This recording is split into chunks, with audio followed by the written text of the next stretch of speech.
Aguago manzereto ganle, otovito si misereto ganle, ako eglesi misereto ganle, munde wato misereto ganle, nanviro no mako, mai munde dilobo na taiwe.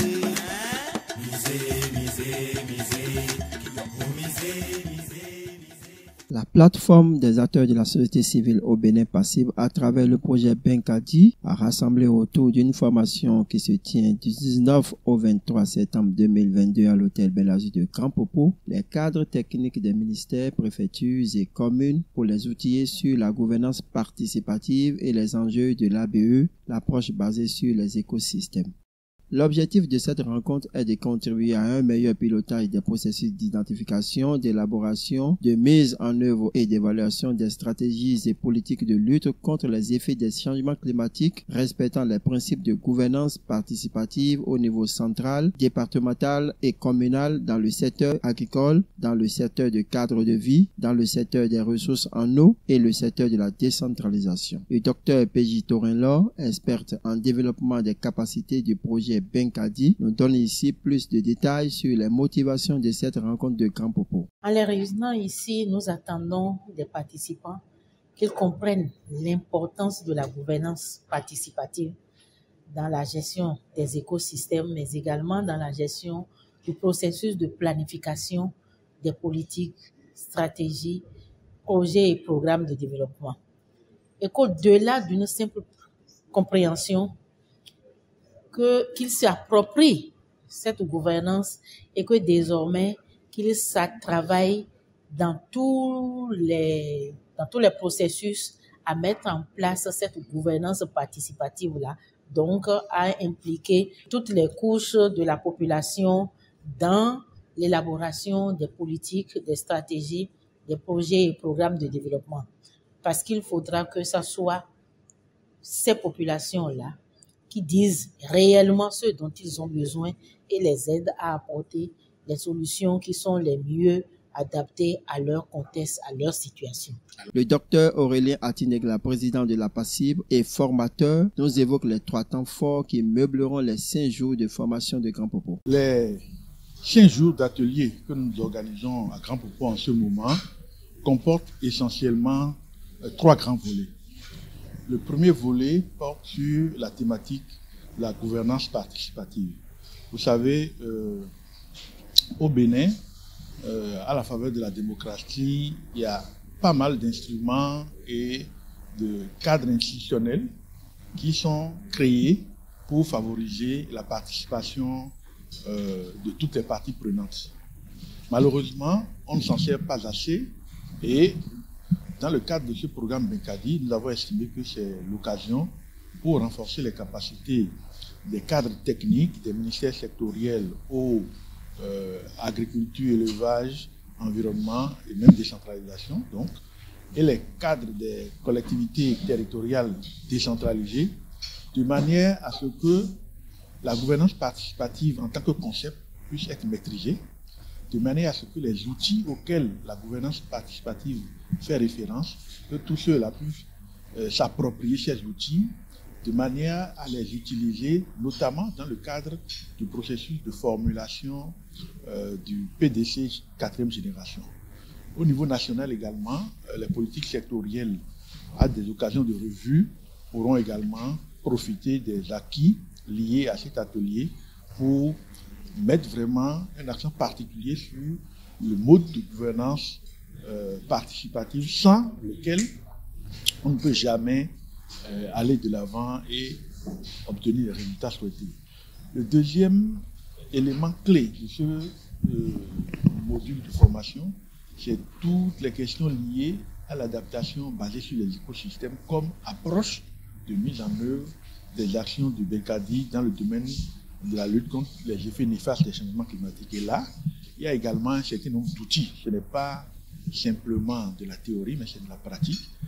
Quels sont les outils qu'on doit utiliser et comment les utiliser? Je pense que tous les participants vont s'approprier ces outils et les intégrer dans le processus d'élaboration des politiques, que ce soit au niveau national ou au niveau local. Et enfin, la troisième dimension, c'est toute l'approche de gestion orientés vers les résultats. Les résultats étant perçus ici comme des changements vraiment visibles.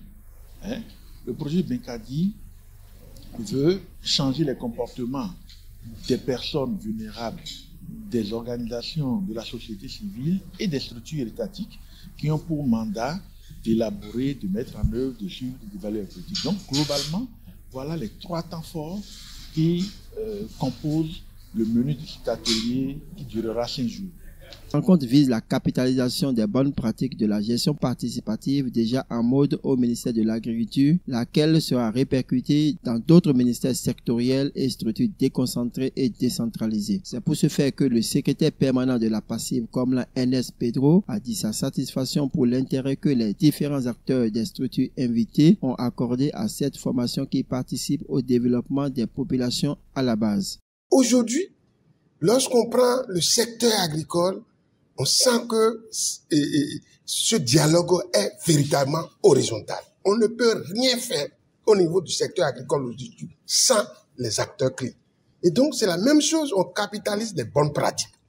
Et donc, comme c'est une bonne pratique, reconnue par le gouvernement lui-même, parce que le décret de cadre institutionnel du secteur agricole a été reconduit seulement il y a 1 an par le gouvernement du président Talon, que nous saluons au passage pour les actes de développement clés qu'il pose.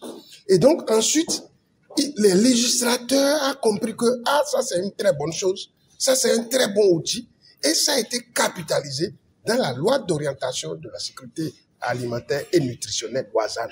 Donc, il n'y a pas que le secteur agricole qui est sur les enjeux donc du climat, du changement climatique. Donc, c'est pourquoi nous exhortons les autres ministères, dont les 4 sont dans cette réunion, le ministère de cadre de vie et le ministère de l'eau, donc de tout faire pour que ce transfert de compétences ait lieu, pour qu'il soit installé au niveau donc du ministère du cadre de vie et de l'eau.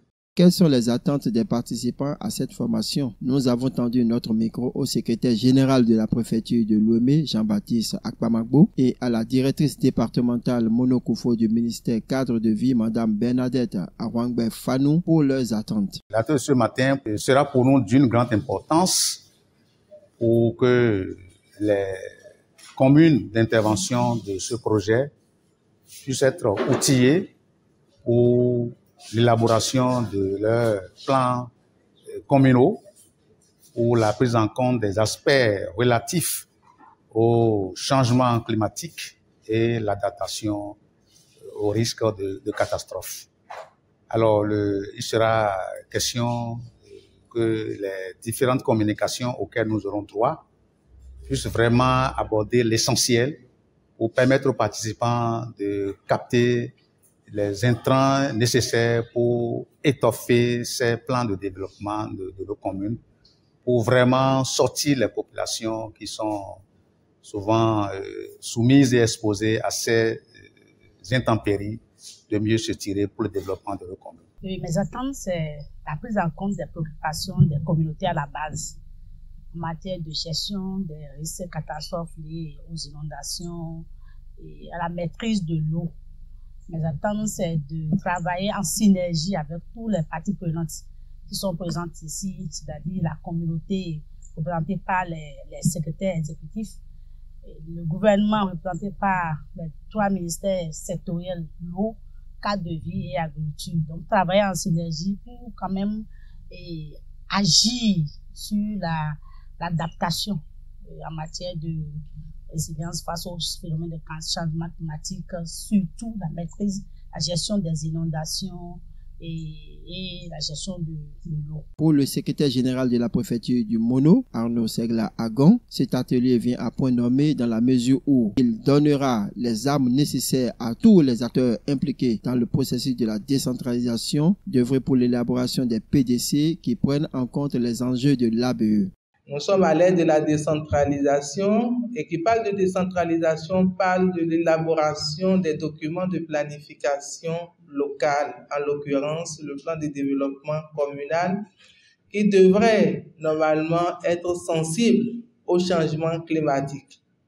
Donc l'atelier de ce jour est venu à point nommé car nous sommes actuellement en train d'élaborer les plans de développement communaux de 4e génération et c'est le moment pour nous, acteurs techniques invités, d'avoir une fois encore des rudiments dans le cadre de l'identification, l'élaboration, la mise en œuvre et surtout des stratégies efficaces contre les changements climatiques lors de l'élaboration, bien sûr, de ces différents documents auxquels nous sommes astreints.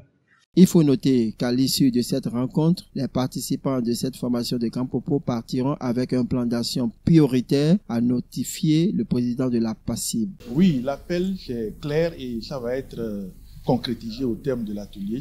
Les participants, au terme de ces 5 jours, doivent partir avec des engagements très clairs sur la façon dont les acquis de cet atelier vont être mis en application dans leurs services respectifs. Et pour cela, nous avons prévu les accompagner avec un plan d'action prioritaire qui va être adopté au terme des travaux.